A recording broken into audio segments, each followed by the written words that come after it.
Welcome back, and in this video we're going to be looking at the initial rate method in a little bit more detail. We're going to be carrying out the first experiment. That's the decomposition of hydrogen peroxide using manganese dioxide as a catalyst. And that reaction will generate oxygen gas. We're going to look at the effect of changing the concentration on the rate of production of oxygen gas. We're then going to relate that to what we call the orders of reaction. We're going to go through that in your notes. Okay, so we're on page 23 of your notes, and we're looking at the rate of reaction of the decomposition of hydrogen peroxide. So I've got my catalyst, manganese for oxide, hydrogen peroxide. I've got a conical flask with a well-fitting bung and an injection port. That's connected up to a gas syringe, which is connected to a logit box. I'm going to add to my conical flask my 16 centimetres cubed of water and a spatula of my manganese dioxide. And it goes.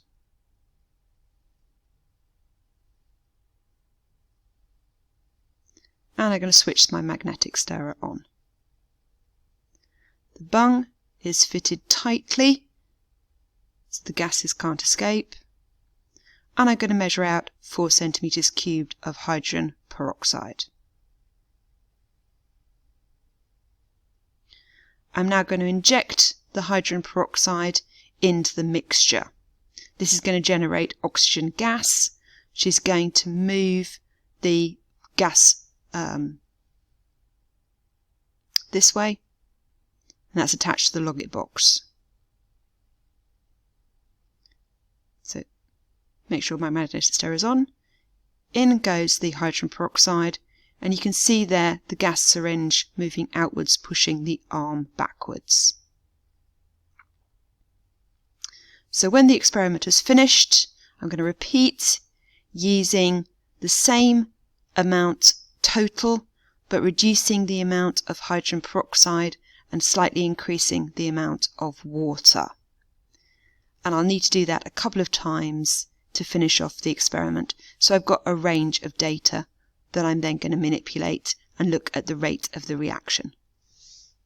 So this is what we call the initial rate method. So here I have a series of plots of different concentrations over a particular time, and it's the initial rate that I'm interested in.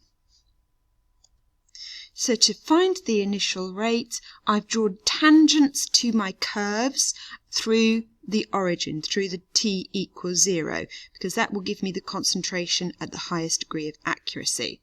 And then I've worked out the gradient of each of those lines. Now, the gradient is equal to the change in volume over the change in time. Now, we're taking here the volume to be the same as the concentration. So the gradients of these lines equals the rate of the reaction. And the last step is to then plot that initial rate versus the concentration. And here we get a rate concentration graph. And this shows that there is a linear relationship between the rate and the concentration. In other words, if I double the concentration, the rate will double. We call that a first order reaction.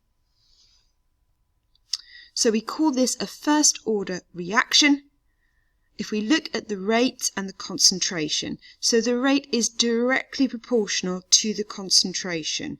In other words, if I double this, the rate doubles, and so on. Now, mathematically, I can replace the proportionality sign with an equals and a constant. So the rate equals K, and this is what we call our rate constant, times the concentration. So a very high K value will give us a very high rate of reaction. A low K value will give us a slow rate of reaction. We can figure out K also from the graph, because the K value for this first order reaction is going to be equal to the gradient. However, when we plot our rate versus concentration, we don't always get a straight line. Sometimes we get this exponential curve. In this case, we say the rate is proportional to the square of the concentration.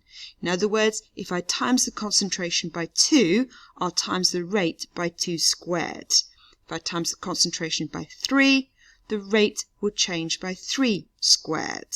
Again, I can replace the proportionality sign with an equals and a constant. So this time the rate equals K, my rate constant, times the concentration squared. And that's why it's a second order reaction. Lastly, we can get a situation where the concentration has no effect on the rate of the reaction. We call this a zero order reaction. So the rate is not proportional to the concentration of A. We say it is a zero order with respect to A. For this reaction, the rate is equal to just the rate constant K. And this can be read off the graph here. So there are a lot of graphs in kinetics, and we need to pay particular attention to the axes, because a rate concentration graph will be different and look different from a concentration time graph. So a rate concentration graph for a first order reaction is quite straightforward. It's just going to be a straight line through the origin, because we know here that the rate is directly proportional to the concentration in a linear manner.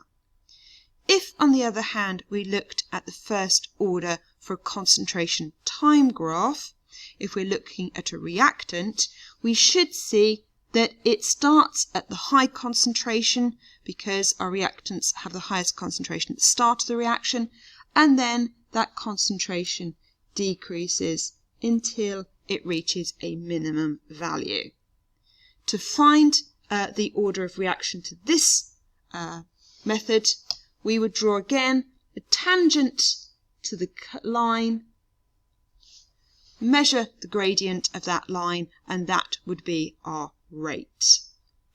Zero order, on the other hand, again a rate concentration graph would look like this: straight line intersecting my y-axis at my value K. However, if I was to draw this in a concentration time graph, it would look like this. So the concentration is decreasing, so here the gradient is constant. In other words, it doesn't matter where I draw my little triangle, the change in concentration over change in time would always be constant, i.e. the rate is constant because it is a straight line.